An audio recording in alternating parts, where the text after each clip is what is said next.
ওনার শরীরে একটু সমস্যা হয় শারীরিক। সমাজ কল্যাণ ও সমাজ শিক্ষা দপ্তরের কর্মীরা,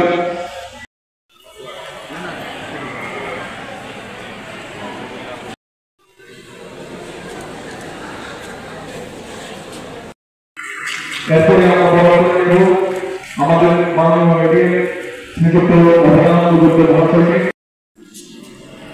সবাইকে বলব জোরে করতালি দিয়ে অভ্যর্থনা জানাতে। জেলার শ্রেষ্ঠ এবং বর্তমান সময়ে উনি লেখালেখি, নাটক চর্চা, সাহিত্য চর্চা, সংস্কৃতি চর্চা ইত্যাদি করে চলেছেন এবং ওনার হাতে অনেক কবি তৈরি হচ্ছে এবং ওনার অনুপ্রেরণা আমাদের যিনি আজকের সম্মানিত অতিথি রয়েছেন তথা তেলিয়ামুড়া পুর পরিষদের মাননীয় পৌরপিতা শ্রী রূপক সরকার মহাশয়, উনিও এখন কবিতা লিখছেন। আমরা কিন্তু শ্রী রূপক সরকার মহাশয়ের কাছ থেকে একটি কবিতা শুনতে চাইব যদি উনি চান আর কি। বয়স্ক দিবস বা প্রবীণ দিবস উদযাপন করতে এখানে একত্রিত হয়েছি। এই বিশেষ দিনে আমি সমাজের সেই সকল মানুষকে সম্মান জানাতে চাই যারা আমাদেরকে পথ দেখিয়েছেন এবং তাদের জ্ঞান অভিজ্ঞতা আমাদের ভবিষ্যৎকে সমৃদ্ধ করেছে।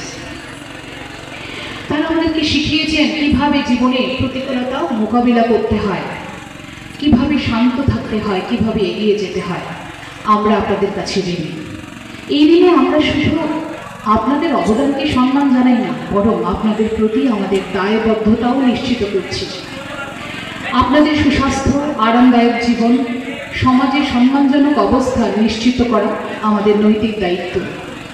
বয়স্ক ব্যক্তিদের প্রতি শ্রদ্ধাশীল হওয়া, তাদের যত্ন নেওয়া। আমি সশ্রদ্ধ প্রণাম নিবেদন করছি।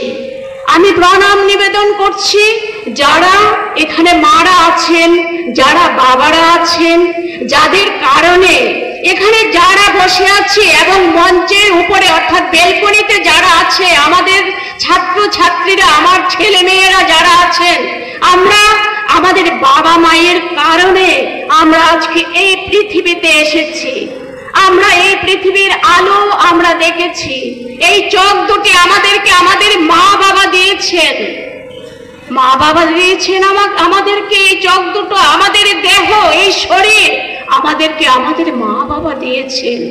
মা বাবা আমাদের অভিভাবক, এই মা বাবা আমাদের গুরুজন। প্রণাম জানাই এই গুরুজনদের। যেদিন আমরা মার গর্ভে এসেছিলাম, সেই দিন গর্ভে আসার সঙ্গে সঙ্গে যারা আমরা মা, আমরা যারা মাতৃজাতি, আমরা যারা মায়ের আসনে আছি, আমরা চিন্তা করতে শুরু করলাম যে আমার গর্ভে আমার সন্তান এসছে।